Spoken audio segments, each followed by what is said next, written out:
Familiar ba kayong lahat sa recovery mode? Lalo kapag Samsung devices?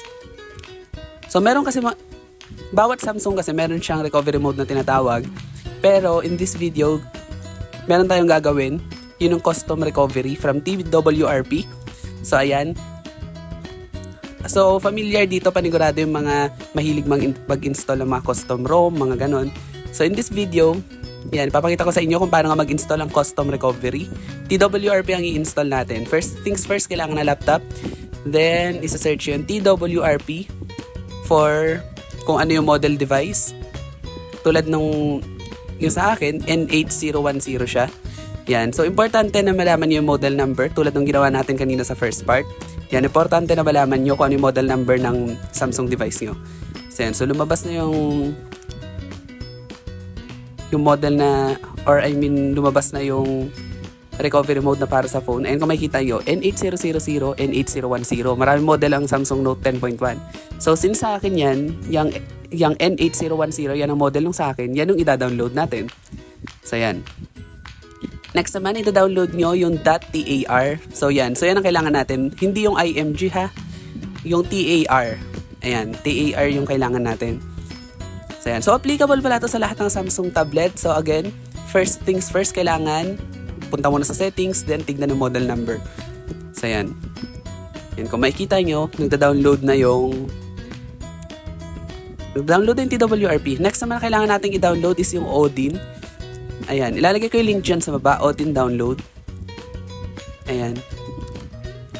So, yan pala yung ginagamit kong tool. Yan. I-search lang natin yan. So, yan siya. So, ang version na ginagamit ko is Samsung Odin Tool 3.09. Pero kahit alin naman dyan. Pero ako kasi, mas sanay ako sa 3.09. Hindi ko alam. So, yan. Kiklik lang natin ang download. Ilalagay ko rin dyan yung link dyan sa baba. So, just in case. Ayan.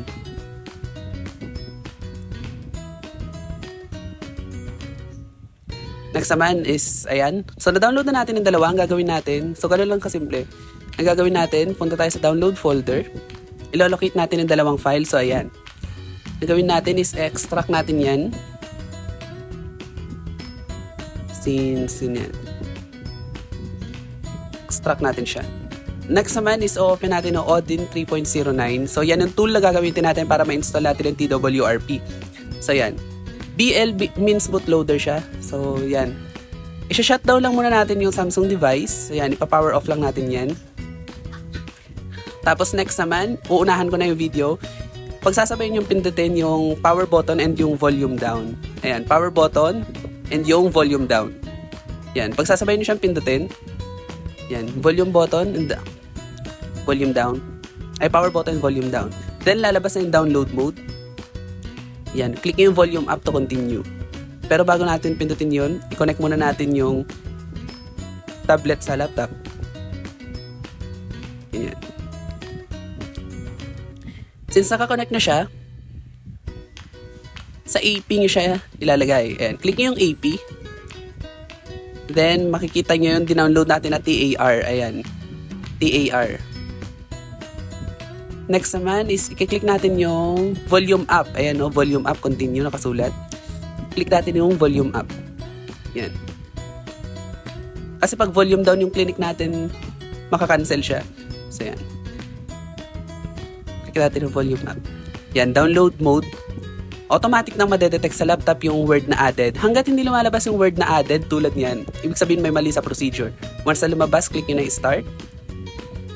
And ganyan. Once na lumabas yung word na reset, meaning success yung operation na ginawa natin.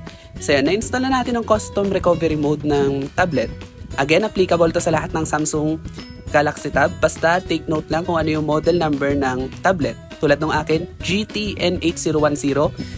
Again, it depends sa tablet na meron kayo. Pero same procedure lang yan sa lahat. Ilalagay ko yung link dyan sa baba. And ayun, nandun na lahat ng kailangan yung hanapin. So yan.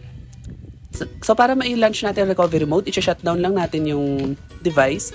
Then, uunahan ko na volume up button and yung power button ng sabay. Volume up and power button sabay. Again, volume up, power button sabay. Ayan. Pagsasabay pindutin. Ayan. Sasabayang pindutin. And wag nyo agad i-release yung volume up. Siguro mag-count kayo up to 5 seconds before nyo i-release. So, yun. Yan, pwede lang i-release yan. Ayan, so i-wait nyo lang siya. Then, ayan na. TeamWin Recovery Mode. Again, pwede na kayo mag-install ng custom firmware or i-root yung mismong Samsung devices. So, ganun lang siya kasimple. So, yun. So, thank you so much for watching this video. So, ganyan lang siya kasimple. Pwede na kayo mag-reset dyan. Pero in this type, re-reboot ko muna yung phone, ay yung tablet since medyo mabagal na. So, ganun lang siya kasimple. So, thank you so much for watching this video.